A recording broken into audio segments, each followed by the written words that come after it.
guys, it's Alex, and today I'm here with a book review for When You See Me by Lisa Gardner. This is an adult thriller that was just released on January 28th. Lisa Gardner puts out a new book every year, and pretty much every year I read them. She's an author that I've come to really enjoy, so I always pick up her books. This is a cop thriller about Dee Dee Warren, who is a detective from Boston, Kimberly Quincy, a FBI agent from Georgia, and Flora Dane, who's a survivor turned vigilante / victim's advocate, also from Boston. The three of them join up in this book to investigate a murder that looks like it may have been committed by the same man who abducted Flora Dane. I gave this book 3 stars. I will say, I give a lot of Lisa Gardner books 3 stars, so that's not exactly a surprise. She's very much a 3-star thriller author for me, but one that I quite enjoy picking up. It's her writing style that I really gravitate toward and her storytelling. Oftentimes, and I think for most of this book as well, I find her writing style very easy to get through.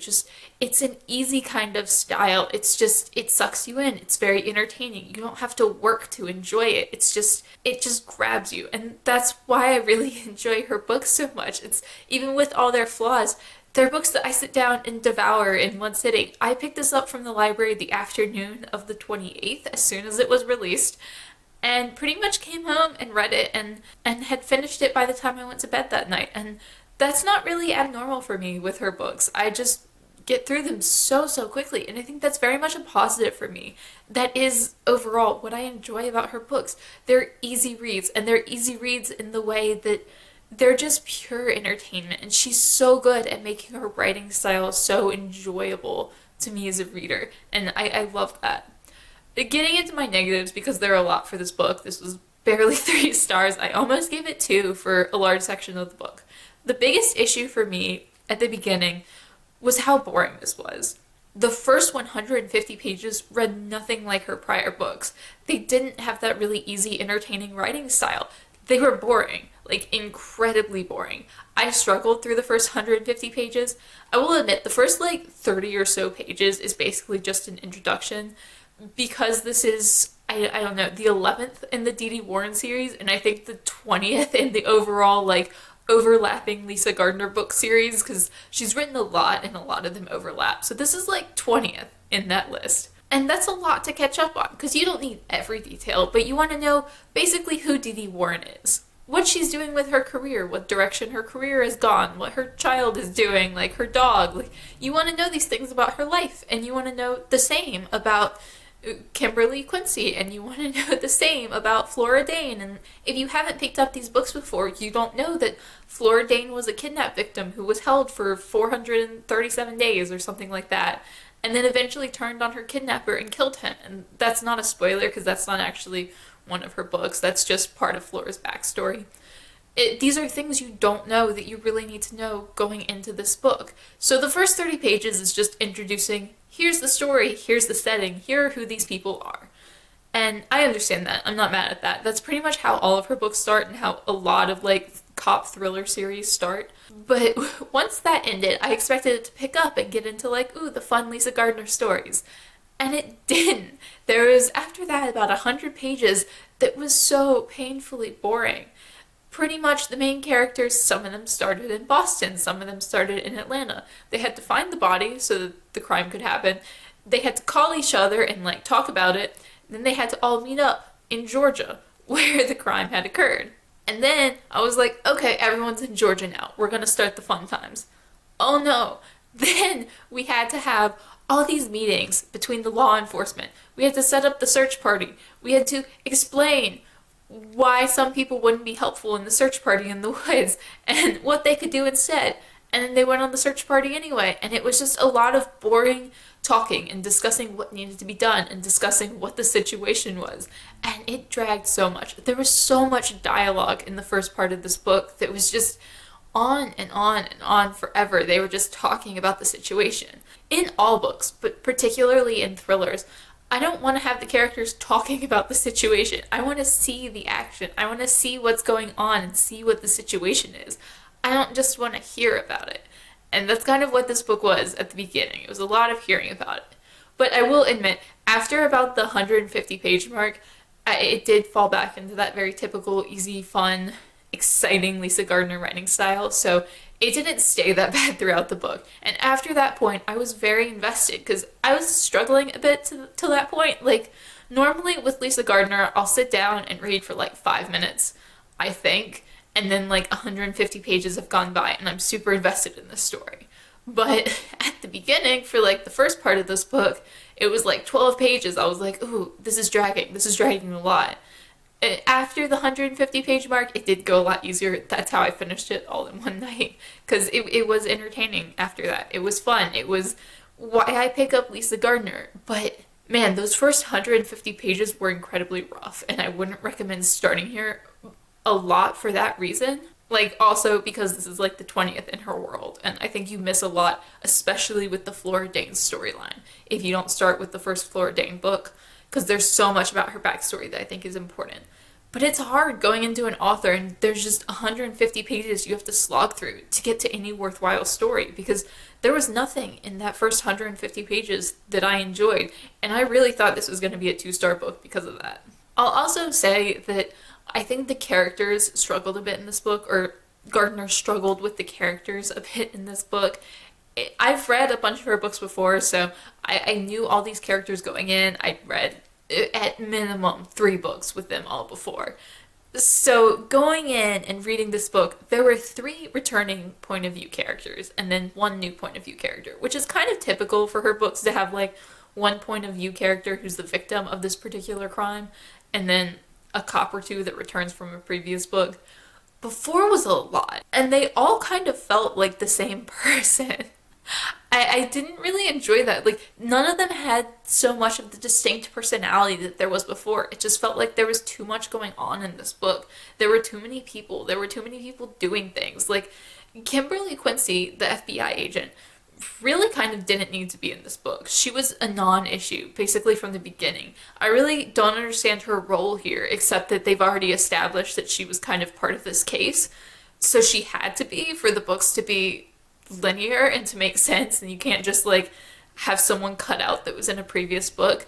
But she had no important role in this book. It was mostly about Dee Dee Warren and Flora Dane, and then of course the new victim who was a point of view here. But there shouldn't be a character who feels excessive and pointless, and like Kimberly Quincy did not do anything in this book, and I think that was just kind of a weakness that was here, was that you had this useless character who like is fine on her own. You know, I've read books specifically about her before and have enjoyed them, but she didn't add anything to this story, and I felt like there was honestly a fair amount in this book that felt like it didn't add anything to the story. This book was so much, just in terms of like the crime that happened, and I feel like that's because of where Lisa Gardner has gone with her books and how she keeps trying to build on the last one, particularly in the Flora Dane books. Flora Dane's backstory is that she was kidnapped when she was a college student and held for over a year as a sex slave. Like, that's literally her backstory, and then she wound up being rescued and shot the man, and he died, and that's where her story begins in these books, is after this kidnapping. But in all of her books, they seem like they're trying to make Jacob Ness, who was the man who kidnapped her, they're trying to add to his story. They're trying to, like, continually find out new things about him. But there's only so much that you realistically can find out about a person like that, and there's only so much information that is there.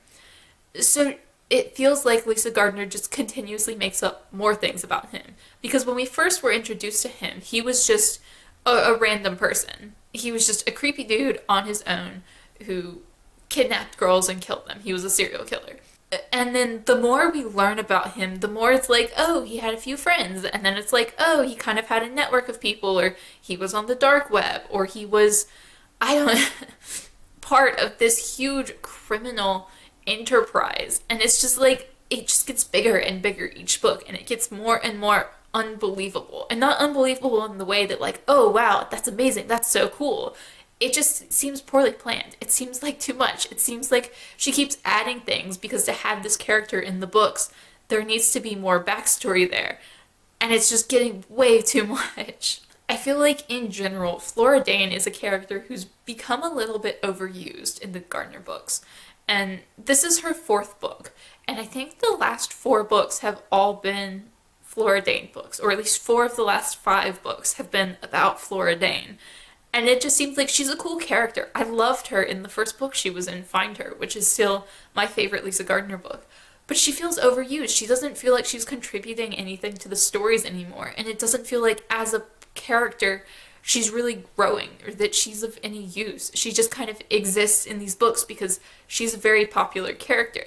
And it's getting to the point where it didn't make sense in the beginning that she was involved in the police investigation. It wasn't realistic, no. They don't have victims come in and like be major parts of their investigating efforts. But it was the kind of thing where I was willing to give it like the benefit of the doubt. Like, no, that's not realistic, but like, hey, it's a thriller, it's fun. I'll go along with it. I always do that with thrillers. I always do that with thrillers. They get a lot more leniency from me in terms of realism just because I would rather it be fun than realistic. But it's getting to the point where the lack of realism in these books is starting to bother me. There is no way that the FBI, the Boston police force, whoever is involved in this case, would have a victim come in and be an official part of the team. Like, that's not how it would work. Particularly when they're literally investigating a crime that they believe was committed by the man who kidnapped her. Like, that's not something that would happen. Like, that it literally would not happen. And it's getting to the point where I can't handle the lack of realism in this book. I apologize, the heat just turned on, so you might hear the ridiculously loud rattling of heat, but I don't want to stop filming this video and wait like 10 minutes for the heat to go off again. So we're just continuing on. The lack of realism. That wasn't the only problem I had with the lack of realism. That's just pretty much the only one I feel comfortable discussing in detail because that was very much in the beginning. There's a lot in this book that I don't really want to get into the details just because I don't want to spoil anyone who would enjoy this because I did enjoy this book. Like, I gave it 3 stars. It's not like I hated this. I don't want to like ruin anyone else's enjoyment. So there were a lot more issues in terms of the lack of realism, but that's the only one that I can really talk about in detail. My last 2 points, because we are getting to the end of this rather long review. First, I found this book very predictable. It was just obvious in the way that it was written. Like, you knew what was going to happen almost from the beginning. You knew how this was going to go because it had to go that way, because that was the only thing that made sense for the story, and it was just a very, very obvious story. And that did make me enjoy this book less, because it's not just that I guessed the plot twist, it's that I kind of knew the whole trajectory of the story. It wasn't like one plot twist that I was like, oh, I can figure that out. I know who that person is. It was just, you understand the whole arc of the story from about the 1/3 point. You understand where it's going. You understand what's going to happen. In general, maybe not all the details, but it's like, you can tell this kind of story because you've read this kind of book before, or you've seen this kind of movie or TV show or whatever before. And it didn't ruin the book for me. I did still enjoy it because I don't mind guessing the end, but with this one, it was a lot more than guessing the end. It was just understanding the whole story and like what was happening and why it was happening, and it was like, you pretty much knew everything, or I pretty much knew everything. I didn't find it very exciting in that regard. It was still fun. I don't think a story has to be unpredictable, even in a thriller, for it to be fun for me or worthwhile. I really wish it had been a little less predictable, because Lisa Gardner has written better books in terms of predictability. It was just, this one was so obvious.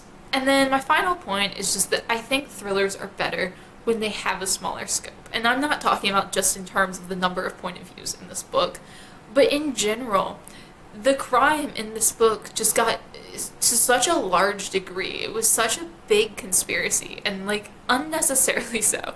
And I don't want to talk about it in detail. I can't talk about it in detail because it is spoilers, and I don't want to ruin anyone else's enjoyment of this book. But thrillers hit me the hardest when the crimes are small, when they're investigating one person, maybe 2 people. That's why I really enjoyed Flora Dane's story from the beginning, because she was kidnapped by a man who was just a man. He was a monster, but he was, an individual, and they were investigating what he did to her and like her backstory in that regard. That I really enjoyed. This got a whole lot bigger, and the crimes in it didn't feel personal. Like, it was just a lot of people doing a lot of things, some of which were related, some of which weren't.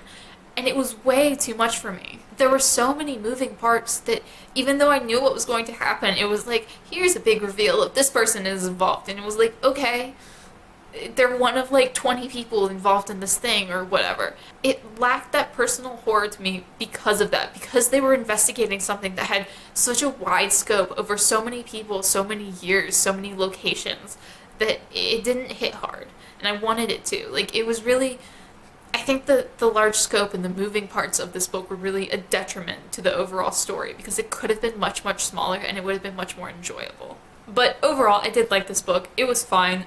I find that with a lot of Lisa Gardner books, I'm just like, oh, that was a fine book. It was fun enough.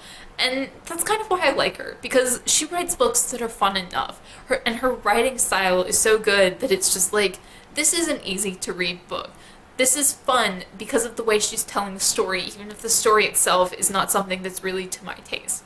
And I would definitely recommend her. She's not one of my favorites, but she's someone that I thoroughly enjoy.